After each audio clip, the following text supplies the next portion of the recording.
Hello বন্ধুরা, কেমন আছো তোমরা সবাই? আশা করছি সবাই খুব ভালো আছো, আমিও খুব ভালো আছি।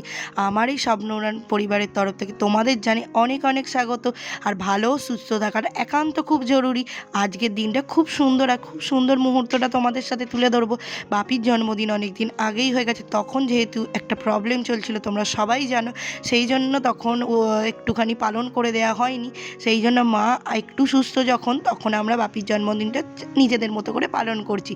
তোমরা প্লিজ দেখতে থাকো আর শেষ অবধি সঙ্গে থাকো, নিশ্চয়ই খুব ভালো লাগবে। এখানে মা আমি বসে আছি, আর বসে বসে আর এই যে আমাদের হনুমান বন্ধু, যেটা আমরা প্রায়শই ব্লগে খুব দেখাই, আর আমার ভাইকে দেখো, ও দেখছে কেমন ওর দিকে।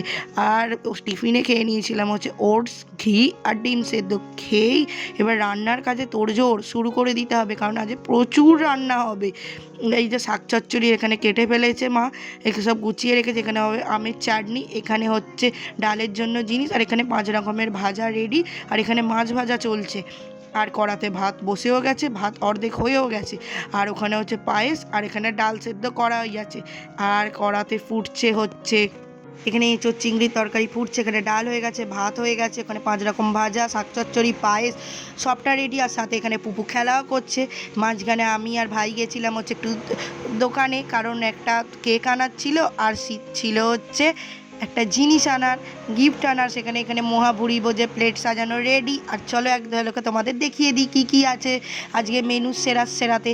ভাত আছে, লেবু আছে, 5 রকম ভাজা আছে, মাছ ভাজা আছে, শাক চচ্চড়ি আছে, ডাল আছে মাছের মাথা দিয়ে, তার সাথে হচ্ছে এখানে চিংড়ি, এঁচোড় চিংড়ি, এখানে দই কাতলা, পার্শে মাছ আছে, আমের চাটনি আছে, সাথে আছে পায়েস, যেটা জন্মদিন প্রচণ্ড জরুরি। আর আছে হচ্ছে জল, আর সুন্দর প্লেটও সাজানো আছে। চলো দেখে নেওয়া যাক। এই মুহূর্তটা খুব সুন্দর আর খুব দামি, আর খুব মনের কাছের একটা মুহূর্ত, যে আমি বাপিকে খাইয়ে দিচ্ছি, আমার ভাইও খাইয়ে দিচ্ছে। যেটা হয় তো সন্তানরাই বাবা মার ভূমিকা পালন করে, সেটাই আজকে আমরা পালন করছি। এরকম আমরা বাপিরেতে এরকম করি, বা মাকেও এরকমই ধরে দিই। আর যখন দিদান থাকে না, কিন্তু বাপির তো আম্মা দাদু কেউই নেই, তো আমি আর ভাই আছি। তো আমাদের এই মুহূর্তটা খুব দামি। এরপর আমি রেডি হয়ে গেছিলাম, কারণ পড়তে যাবো, আর তাড়াতাড়ি কেকটা কেটে নিতে হবে। তো চলো, কি দারুণ একটা কেক এনেছি, তোমাদের সাথে শেয়ার করে নিই।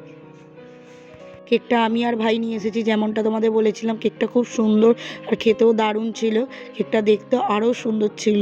তো চলো কেক কাটা শুরু করা যাক।